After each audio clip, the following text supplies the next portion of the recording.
Hi. ഇപ്പോൾ വീട്ടിലുണ്ടാക്കി കിടക്കുന്ന ഫ്രൂട്ട്സുകളെ കുറിച്ച് കാണിച്ചു തരാം കേട്ടോ. ഇതായി കാണുന്നതാണ് തായ്ലാൻഡ് പിങ്ക് പേര. ധാരാളം ഇത്തവണ ഉണ്ടായി കിടപ്പുണ്ട്. അപ്പോൾ ഞാൻ കുറേ കൊമ്പുകളൊക്കെ ഇതിൻ്റെ കട്ട് ചെയ്ത് കൊടുത്തു. അതുകൊണ്ടാണ് ഇപ്പോൾ ധാരാളം ഉണ്ടാവണത്. ഇതാ കണ്ടില്ലേ, ഓരോ കൊമ്പിൽ നിന്നും മുട്ടുകളും ഉണ്ട്, കായകളും ഉണ്ട്. ഇതിങ്ങനെ ഉണ്ടായിക്കൊണ്ടിരിക്കും എല്ലാ വർഷവും. നമ്മൾ കൊമ്പുകൾ കട്ട് ചെയ്യുന്നതോറും ഉണ്ടാവും ഇത് ധാരാളം. ഇച്ചിരി വളമിടലൊക്കെ കുറവാണ്, ഇപ്പം സമയം കിട്ടാറില്ല. അതുകൊണ്ടാണ് വീഡിയോകളും ചെയ്യുന്നത് കുറവ്. പക്ഷേ ആർത്ത് വളർന്ന് പിടിച്ചു എല്ലാ ചെടികളും. ഇപ്പം വെട്ടാറില്ല. ഇത് അടുത്ത് കാണിക്കാവുന്നതാണ് ബേറാപ്പിള്. ഇത്തവണ ഇഷ്ടംമാതിരി ഉണ്ടാവണം. ധാരാളം പൂവ് ഇട്ടിട്ടുണ്ട് കേട്ടോ. ഇത് ഗ്രീനാണ്.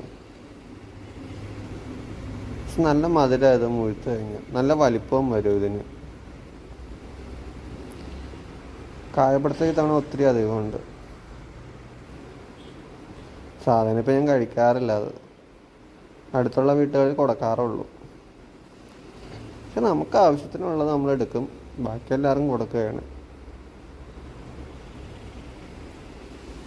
ഇതാ കണ്ടിട്ട് ഒരു മുഴുത്തുണ്ടായി കിടക്കണേ.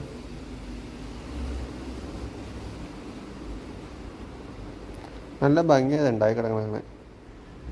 പക്ഷെ അതുപോലെ തന്നെ ഇത് കട്ട് ചെയ്ത് കൊടുക്കണം ഇതിൻ്റെ കൊമ്പുകൾ, അല്ലെങ്കിൽ ഇത് പടർന്ന് പിടിക്കും. ഇത് വല്ലാതെ ഇതിപ്പോൾ പടർന്ന് റോട്ടിയിട്ടൊക്കെ ചാടി നിൽക്കുക. ഇപ്പം ഇതായി കാണുന്നതാണ് വെറുകേറ്റ് സപ്പോട്ട. ഇതുണ്ടായിട്ടുണ്ട് ധാരാളം. ഇതാണ് പൂവ് ഇട്ടിട്ടുണ്ട് കേട്ടോ ഇഷ്ടംമാതിരി. ഇതും വലിയതായി. എല്ലാം ഇങ്ങനെ തിങ്ങിക്കൂടി നിൽക്കണം ഇപ്പം ചെടികളെല്ലാം. നല്ല വലിപ്പം വയ്ക്കുന്നത് അത് നല്ല മധുരമുള്ള വെറൈറ്റി തന്നെയാണ്. കാണാനൊരു ഭംഗിയാണ്, അതിനകത്ത് കായും കിട്ടും നമുക്ക്.